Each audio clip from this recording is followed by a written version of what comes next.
Hefel defending her guardian beast. Now she's breaking the old laws, to keep him alive. Kyle's blood stained the moss beneath him, soaking into the glowing roots of the forest floor, but all Sira could see was the way his hand, scarred, human, trembling, still rested protectively over the striped fur of her guardian beast. He had thrown himself between Theris and the hunter's plasma bolt without hesitation, and now he was dying for it. His chest heaved shallowly. One eye was swollen shut, the other barely tracked her movement. She'd called for a field medkit, but her voice had cracked halfway through the command. Her hands, so steady in battle, so precise in ritual, couldn't stop shaking. "Kyle," she said softly, kneeling beside him, "you have to stay awake." He exhaled through clenched teeth. "I'm trying." Sira pressed her hand to his sternum, over the burn that sliced through flesh and bone. His blood soaked into her palm. It was still warm, but not for long. Theris, the sacred beast who had been hers alone since childhood, let out a low growl and nudged Kale's side with its massive head. The tiger's flank was singed where the bolt had grazed it, but it was alive, because Kale had made a decision in a heartbeat that no one else in the squad would have made.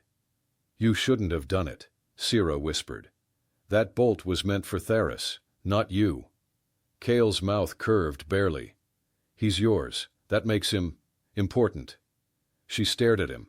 This man, this off-worlder, this stubborn, reckless human, was lying on sacred ground, broken and bleeding, because he'd chosen to protect what her own kind considered untouchable. And now, the impossible was happening.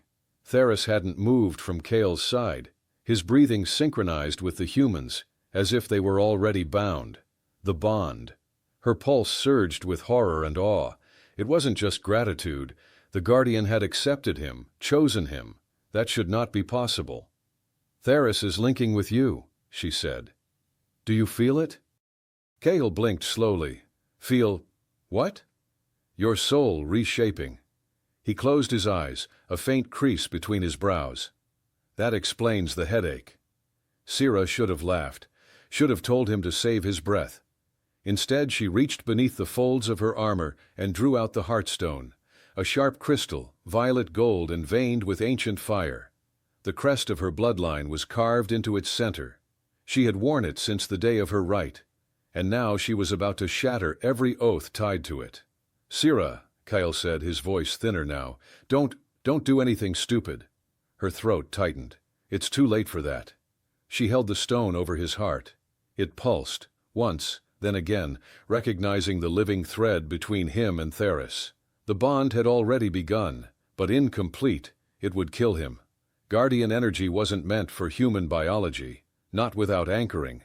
Sira was the anchor. She pressed the tip of the crystal against his skin. Kale jerked in pain. A spark shot through him, and a golden glow spread across his chest like wildfire. He arched off the ground, gasping, his hands clawing at the moss. Theris roared behind her. The trees around them shimmered, their roots glowing in time with the energy pouring out of her soul and into his. Sira felt it snap into place, the old magic, the ancient conduit of her people, answering not to blood this time, but to choice. She had chosen him, and so had Theris. Kale collapsed back to the ground, limp, breathing hard.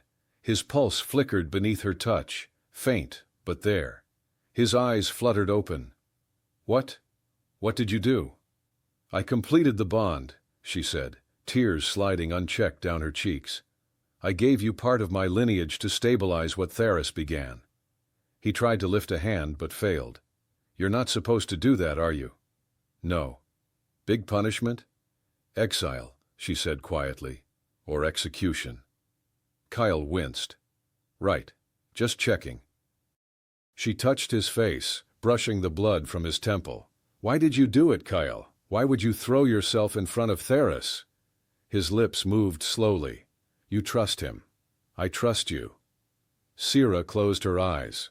Around them, her soldiers were gathering, murmuring in low voices. No one approached, no one dared, not after what they had seen. The heir of House Valen had broken the flame law. She had gifted her soul crest to an off-worlder. And worse, he had accepted it.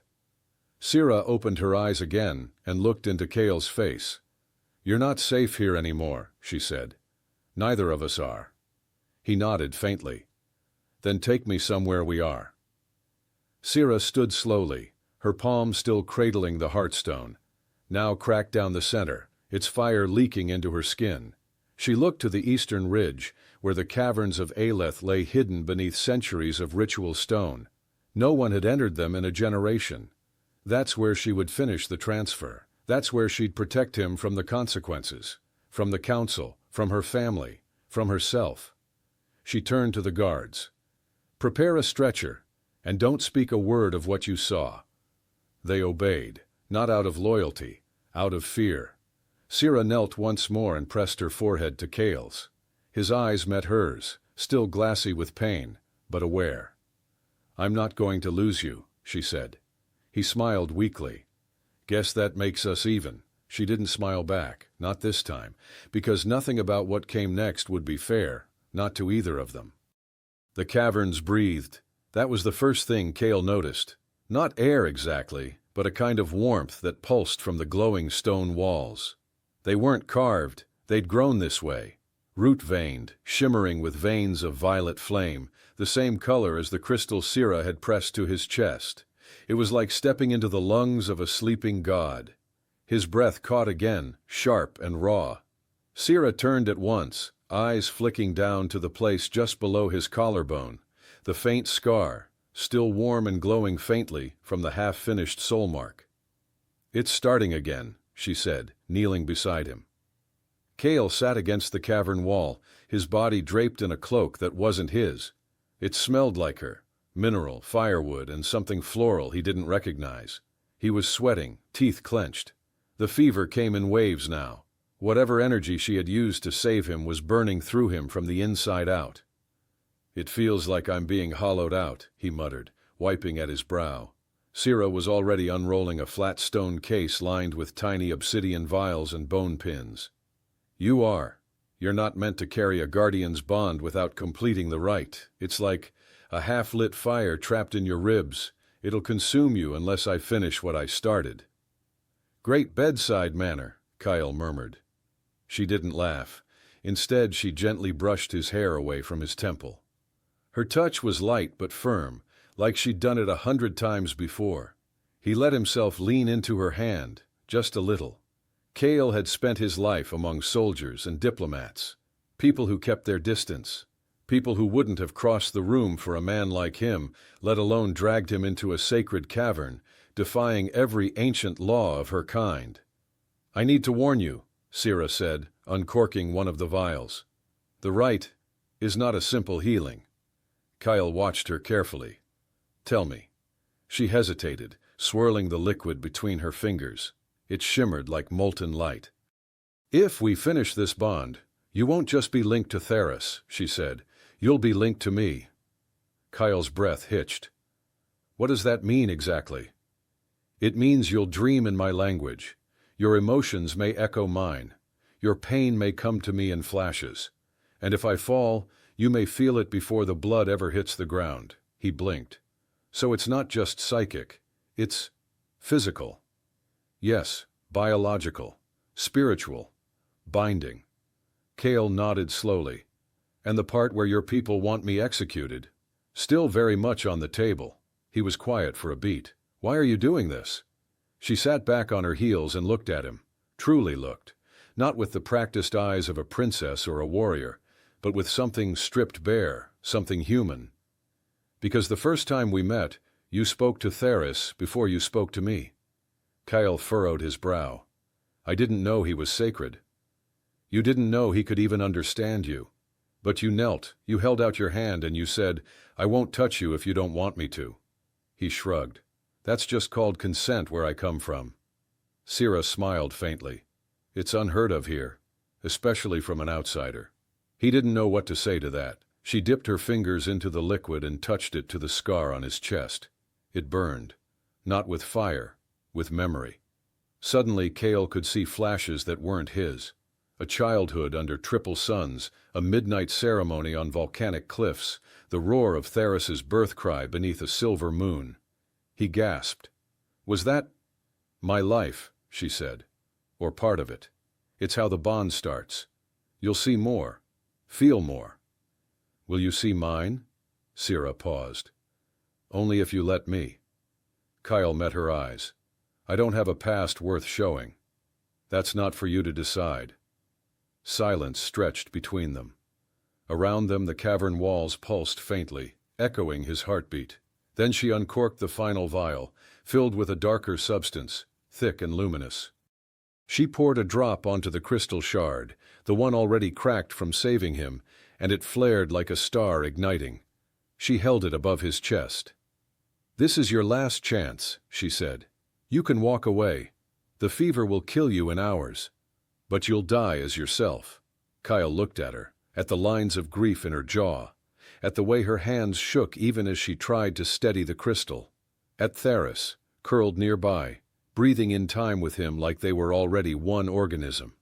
And Kale knew he wasn't walking away. "Do it," he said.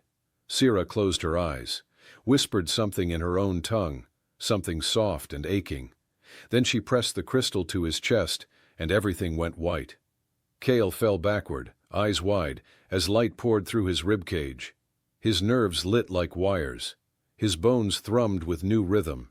His lungs caught and twisted and rebuilt themselves in fire. And beneath all of it, like a second heartbeat, he felt her. Sira.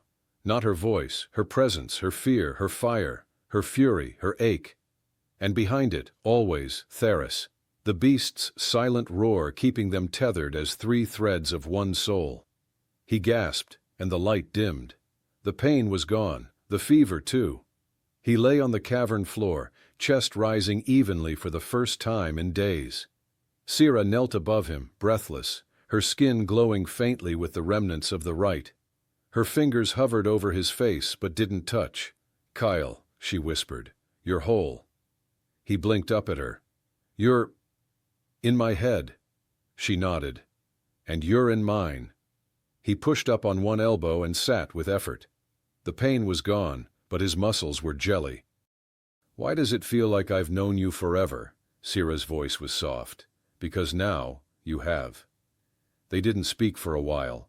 The cavern had gone still again, quiet, but not empty. Somewhere deeper in the tunnels, Kale could hear footsteps, distant, cautious. Sira stood, her expression sharpening. "They found us." Kyle followed her gaze toward the exit. "Your people?" She nodded. "My cousin, most likely. He's always watching." Kyle stood beside her, still wobbly, but stronger than he had any right to be. "Then we face them." She looked at him, eyes narrowed. "No," she said. "Now, we defy them." Kale steadied himself against the cavern wall, feeling fresh strength flow where pain had ruled a minute before. Every breath drew in the warm glow of the stone and the scent of Sira's cloak, and each exhale carried a pulse of awareness that was not entirely his. He could sense Sira a few steps away, even without looking, the way sailors taste salt in the wind. Their heartbeats traced the same rhythm, quieter but stronger than Theris's nearby purr. Sira crouched at the entrance, one hand on a molten ridge of crystal, listening for the approaching voices. "They are three," she whispered. "My cousin Talon leads. His guards will be armed with searing staves." Kyle closed his eyes and answered inside her mind first, just to test the new link. "Do they know you completed the rite?" Sira's shoulders tightened, then she spoke aloud for clarity. "They will smell the bond on us. The heartstone leaves a resonance." Her gaze flicked to him, checking whether the thought voice had startled him. He offered a nod that felt too calm for the danger. Maybe the link had stolen some of his fear, or perhaps it loaned him her fire. Footsteps slid across gravel, the echo amplified by the chamber. Theris rose, hackles lifting like living embers. The tiger placed its body protectively before Kale, then swept its tail to shield Sira as well. Their shared connection meant the beast recognized Kale as part of its circle now, and the gesture hammered that truth into the cavern floor like an oath. Kale drew a slow breath. "We cannot fight three trained warriors, not while I have jelly legs." We do not need to win, Sira replied. We need only reach the lower tunnels. The exit there opens onto the river fissure. They will not follow once the cliffs begin. She lifted a palm over the cave floor, and a faint glyph pulsed into being. The old paths of her house glimmered, marking a narrow line toward darkness on the left. The bond lets me see hidden conduits. I had almost forgotten them. Behind them, a spear of cold blue light cut across the main corridor. Talon's voice rang out, formal and scornful. Sira Velan, by order of the Flame Council, stand aside and surrender the off-worlder. That animal has corrupted holy law, and the human breathes only by stolen grace. Kale felt anger spark in his blood, but it flared in two bodies at once. Sira's eyes mirrored the heat as if they shared the same flame. She stepped into the archway, cloak swirling. This human defended our guardian when you failed to arrive. His courage honors the flame more than your obedient cowardice. Talon strode into view, tall and armored in lacquered bronze. He glanced at Kale with undisguised contempt, then fixed his gaze on the cracked heartstone at Sira's throat. You sundered your crest for him, cousin. You have doomed your line. He raised a hand, and his guards leveled their staves. Kyle tightened his grip on the cavern wall, struggling to stand unsupported. Every shadow sharpened around Talon's weapons. Through the new bond he felt Sira's instinct to shield him, but he answered it with calm steadiness, urging her mind to his. I can move. Guide me. She caught his thought, almost smiled, and whispered aloud, Follow my steps exactly. Then she lifted her voice at Talon. If you spill blood in the Right's cavern, stone will drink your name. Remember the old verse, cousin. The walls record sin. Talon hesitated. The cavern did seem to pulse brighter, as if listening. Into that pause, Sira flicked her wrist across the glyph, and a secondary vein of crystal opened like a living door between stalactites. Wind rushed up, tasting of river water and night. Now, she said. Kale pushed off, legs still shaky yet guided by her balance inside his nerves. They slipped through the jagged gap, just as blue bolts struck the empty space behind them, scorching glyphs into ash. Theris bounded last, tail brushing Kale's arm in reassurance. The tunnel curved so tightly they had to move sideways. Bioluminescent vines lined the ceiling, casting a turquoise wash over Sira's face. Sweat beaded on her brow. Kale felt the tremor of fatigue in her lungs as keenly as in his own, a mirror of shared exertion. He murmured, You are tiring. So are you, she answered, but with a small laugh that told him she welcomed the concern. The link makes honesty unavoidable. They emerged onto a stone shelf above a roaring fissure where the river carved fireglass. Cool spray drifted upward, luminous with plankton. Across the gap, a vine bridge sagged, ancient and half-severed. It was the soul path. Kale tested the first woven stem, mindful of his borrowed strength. Theris leapt ahead with feline grace, landing on the far side in silence. Sira stepped onto the bridge next, gripping Kale's forearm. Pulse to pulse, they kept each other steady. Halfway across, staves flared behind them. Talon and one guard had found the breach. A bolt ripped through the air, slicing a support vine, and the bridge lurched. Sira gasped as boards tilted. Kale locked an arm around her waist and planted his boots on the remaining strands. He met Talon's stare across the gulf. Shoot again and your heir falls, Kale shouted. I do not think the council will forgive that. Talon's mouth twisted with anger, but he lowered his weapon. The guard beside him hissed frustration. Kale felt Sira's surprise in his ribs. She had not expected him to challenge royalty so boldly. He answered her silent question without speaking. They value lineage. I was counting on it. Together they inched to safety. When feet touched solid rock, Kale's knees threatened to give, but Sira's hand smoothed his spine, and he found firmer footing. She faced him, emerald eyes bright. That was reckless and brilliant.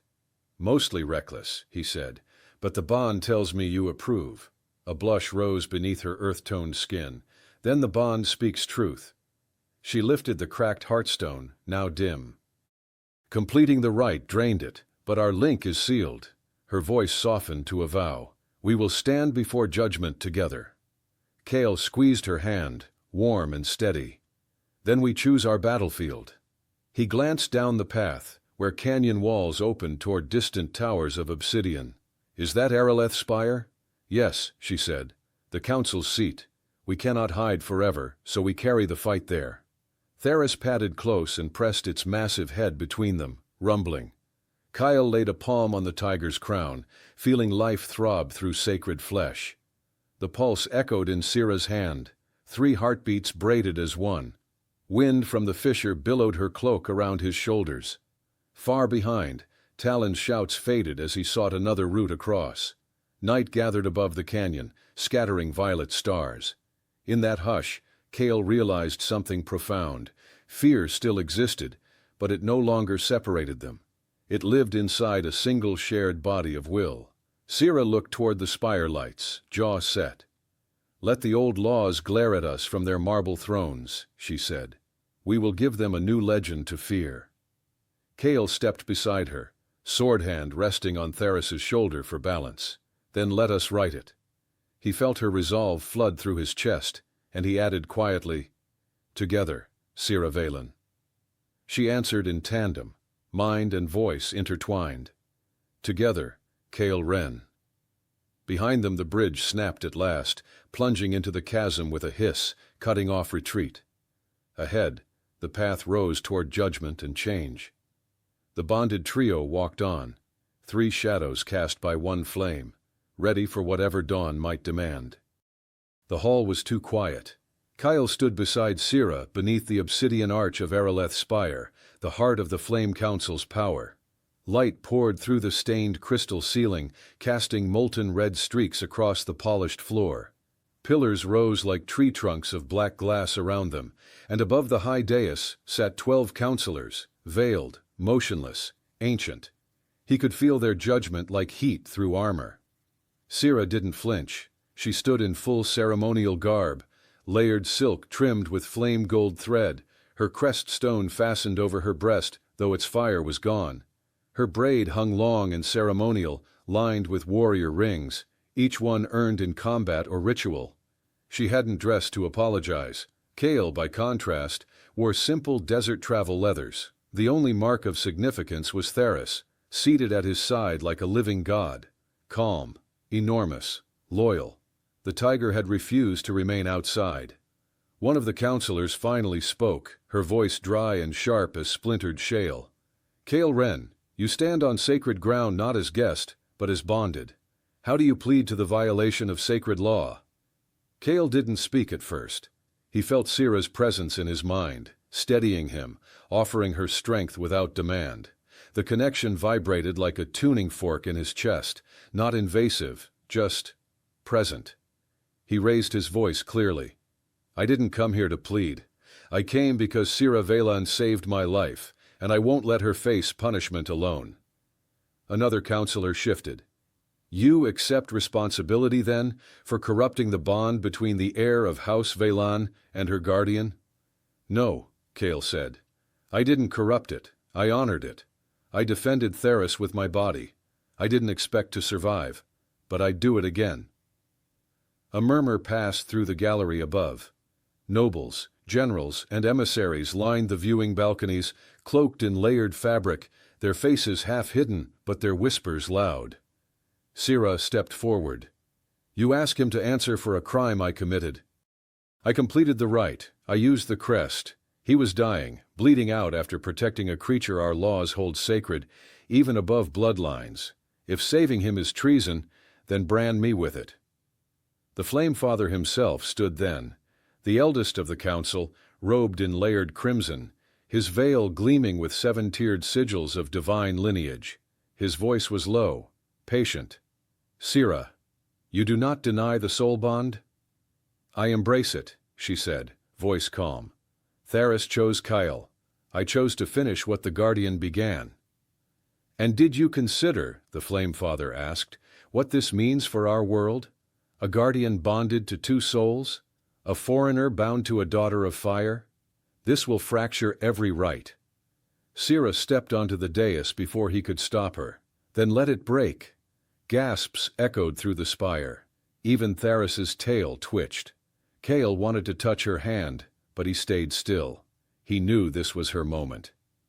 Our laws were not made to preserve what is right, Sira continued. They were made to preserve control, but control dies, and when it does, something stronger can rise. He did not seek this bond. I did, and I will not forsake him now. The Flame Father studied her in silence. Then his gaze turned to Kyle. You are not of our blood, our flame, our sky, and yet you breathe beside our beast as if you belong. Why? Kyle drew in a slow breath. He didn't know what the right answer was. He only knew the truth. I don't know how your people define belonging, he said, but where I come from, it's earned, not inherited. He looked at Theris, then at Sira. She gave me her soul, and I gave her mine, long before either of us knew it. If that's a crime, I'll carry it gladly. A pause. Then, unexpectedly, the Flame Father asked, And do you love her? The chamber froze. Sira turned her head slowly. Her expression didn't change, but Kyle felt her heart in his chest, skipping like flame in sudden wind. He swallowed. Yes, he said simply. I do. The answer felt like exhaling something he'd been holding since the forest floor. Not a performance, not for anyone else, just the truth. Sira whispered, Kyle. The Flame Father's veil shifted slightly. Then you will face trial by flame, he said. Not as a prisoner, but as bondmate. Gasps rippled outward. Sira stepped back beside Kale, her eyes wide but calm. Do you know what that means? She asked silently. He nodded once. You'll have to guide me.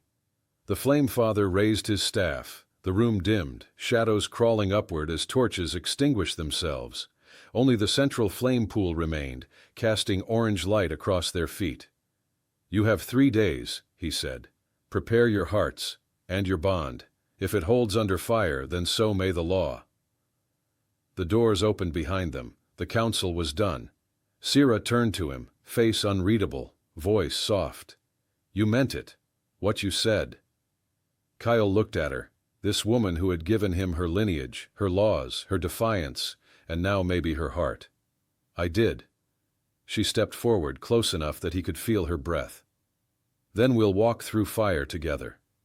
He touched her cheek gently, forehead brushing hers. And we'll survive it. Theris let out a low growl of approval. The last of the flame light flickered across the trio as they turned toward the sunless corridor, walking hand in hand toward whatever the trial demanded. They didn't win the trial, not officially. The fire pit of judgment had seared the soles of Kale's feet and nearly taken the breath from his lungs. They had entered it hand in hand, as required, not speaking, not praying, simply trusting that the bond, whatever sacred thing had grown between them, would carry them through. But when the flames rose and wrapped around their bodies, the council had waited for screams, waited for failure, waited for Sira to recoil or Kale to fall.